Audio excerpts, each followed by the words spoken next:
Қазақ инновациялық гуманитарлық заң университетінде дәстүрге сай жастарды студенттер қатарына қабылдады.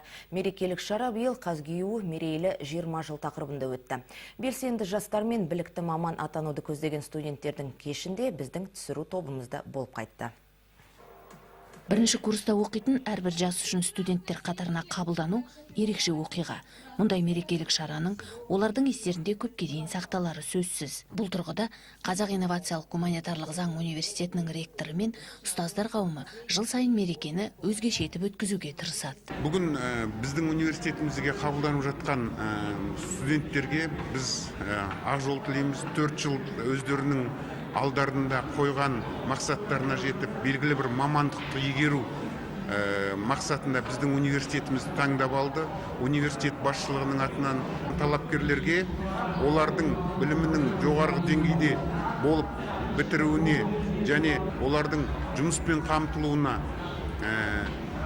мүмкіндік жасайтын білім мен тәрбиені біздің университет беруге дайын. Айта кетерлігі, университетте заман талабына сай мамандарды оқытатын 3 факультет бар. Оларда ақпараттық технология, гуманитарлық ғылым және құқықтану бойынша мамандар дайындайды. Сондай-ақ әдістемелік материалдарға бай қаламыздағы жалғыз әскери кафедра жұмыс істейді. Онда қарулы күштердің запастағы офицерлері білім алады. Мерекелік шара барысында студенттер алдағы жылдың жастар жылы болып жариялануына байланысты алға қойған мақсаттарымен бөлісті. Бұл университетке түскен мақсатым да бұнда жоғарғы білімдер, жоғарғы көрсеткіш өте жоғары, әртүрлі ұйымдар.